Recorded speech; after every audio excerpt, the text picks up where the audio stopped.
বিরতির পর নজর রাখবো পরবর্তী সংবাদের দিকে। আজ রাজ্য জুড়ে কিন্তু জগন্নাথ দেবের স্নান যাত্রা পালিত হচ্ছে।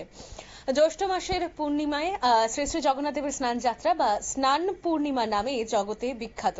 তাই আজ শ্রী শ্রী জগন্নাথ দেবের স্নান যাত্রা উপলক্ষে ইসকন হরেকৃষ্ণ মন্দিরে সকাল থেকেই ভক্তদের ব্যাপক ভিড় পরিলক্ষিত হয়। লক্ষ লক্ষ বছরের এই সনাতনীয় ধারা শ্রীধামপুরের সূর্যবংশীয় রাজা ইন্দ্রদুম্নের আমল থেকে চলে আসছে।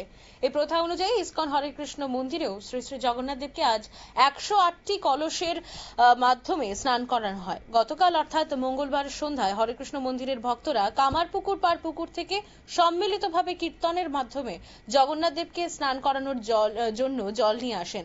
এই অনুষ্ঠানকে কেন্দ্র করে আজ ইসকন হরেকৃষ্ণ মন্দিরে উপস্থিত ছিলেন ত্রিপুরা বিধানসভার মাননীয় উপাধ্যক্ষ শ্রীযুক্ত রামপ্রসাদ পাল, বিজেপি রাজ্য সভাপতি তথা সাংসদ শ্রীযুক্ত রাজীব ভট্টাচার্য সহ অন্যান্য গণ্যমান্য ব্যক্তিবর্গ। স্নানযাত্রার অনুষ্ঠানকে কেন্দ্র করে সকাল থেকেই মন্দিরে আরতি, কীর্তন, ভাগবত কথা সহ বিভিন্ন ধর্মীয় অনুষ্ঠান অনুষ্ঠিত হয় এবং সবার জন্য সুস্বাদু কৃষ্ণ প্রসাদমেরও ব্যবস্থা কিন্তু করা হয়। আর ঠিক সেই আশ্রম থেকে আশ্রমের কর্মকর্তারা কি বার্তা দিয়েছেন রাজ্যবাসীর উদ্দেশ্যে শোনাবো।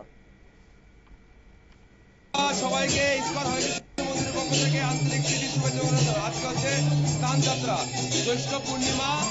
এটা হচ্ছে জগন্নাথের আবির্ভাব তিথি, অর্থাৎ জগন্নাথের বার্থডে। আজকে আমাদের জগন্নাথের স্নান চলছে। আপনারা ভালো থাকবেন, জগন্নাথের কাছে আমরা এটাই প্রার্থনা করি।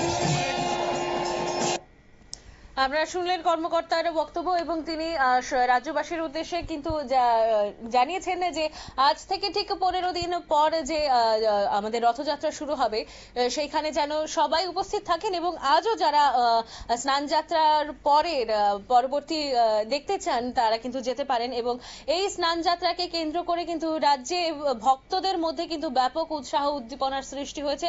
আর ঠিক 15 দিন পরেই কিন্তু রথযাত্রা, এবং এই রথযাত্রা যেন সকল ভক্তরা মিলিত হন, সবাই যেন একসঙ্গে এই উৎসবটিকে উদযাপন করে তারই কিন্তু বার্তা দেওয়া হয়েছে রাজ্যের বিভিন্ন মন্দিরগুলোর পক্ষ থেকে। এখনকার মতো সংবাদ এ পর্যন্তই। পরবর্তী সংবাদ দেখার জন্য চোখ রাখুন শুধুমাত্র নিউজ ভ্যানগার্ডের পর্দায়।